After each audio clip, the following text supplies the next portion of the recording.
Abonnez gaaw sur Dia TV, la voix locale de la jeunesse. Agriculture, élevage, sport, éducation, religion,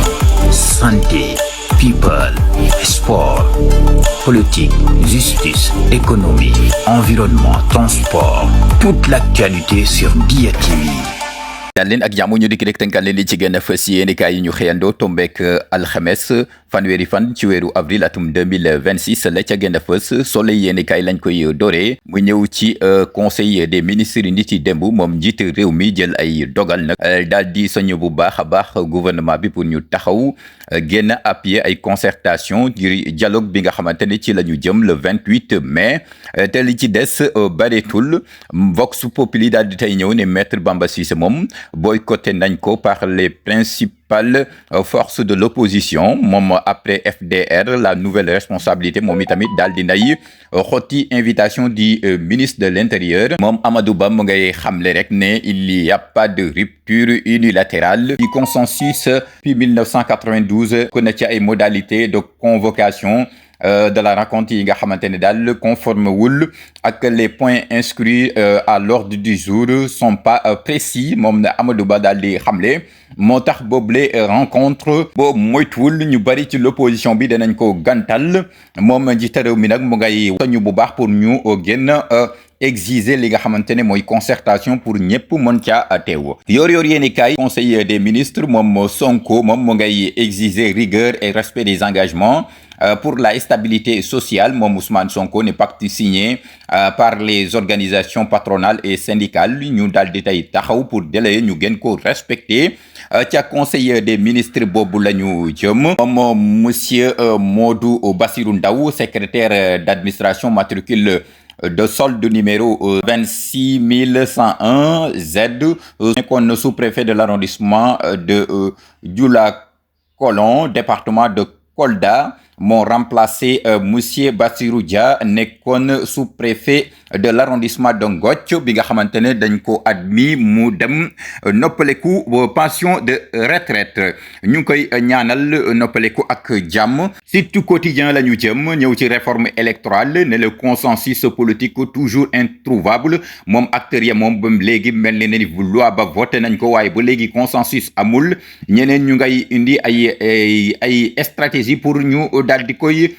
censurer foofa ca conseil constitutionnel Direct News ñëw ci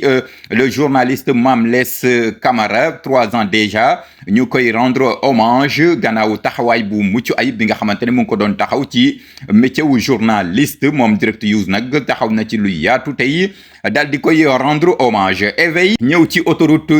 Mbour Thiadiaye bi nga xamante ne ubbi nañ ko pour la circulation mi quotidien ñëw ci foofu mbir mu dey waar foofa ca Bambey un tentative de suicide d'un agent de la DER moom waa DER nag ñu ngay dévoiler ne c'est un détournement de financement d'un montant estimé de plus de 6 millions source a ñëw ca lu yaatu ne le 13 avril 2026 12 GIE de Bambey bénéficiaires de la deuxième phase de BIS ñoom ñoo daal di jot seen financement dans la soirée kii nga xamante ne mooy le présumé Ousmane Ndiaye daal di leen di woo ñoom bénéficiaire u GIE yooyu daal di leen di gëmloo ne moom la ñu mandaté pour mu récupérer xaalis bi pour procéder à l'achat de matériel pour seen compte ca loolu nag ñu daal di nangu transféré ko xaalis ba mu toll ci un montant de 5 millions moom ca avant loolu encaissé woon na ay remboursement ci boobule projet boo ko estimé mu ngi ëpp na ay 6 millions yi nga xamante ne ñu ngi ko doon toppee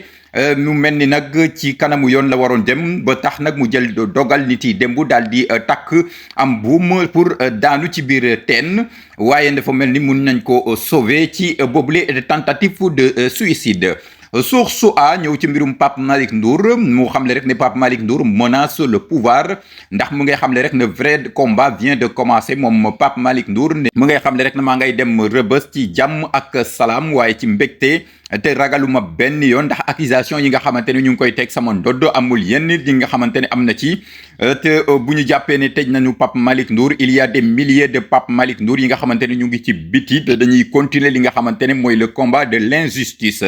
Walf Quotidien daal di ñëw ne les fêtes du travail ñoom syndicalais ñu ngay alerter le gouvernement du Sénégal ci licenciement abusif yi nga xamante ni ñu ngay xew moo di Guiro secrétaire CNTS moom moo ngay xamle rek ne travailleurs yi nga xamante ne ñu ngi leen di licencier yëpp dañ leen di remplacer par des recrutements partisans. Le secteur du BP moom ñu ngay réclamer état du Sénégal lu toll ci 500 milliards mbokk yi lii leen di leen di wax ngeen wéy di abonné liker partager suñu vidéo jërë ngeen jëf.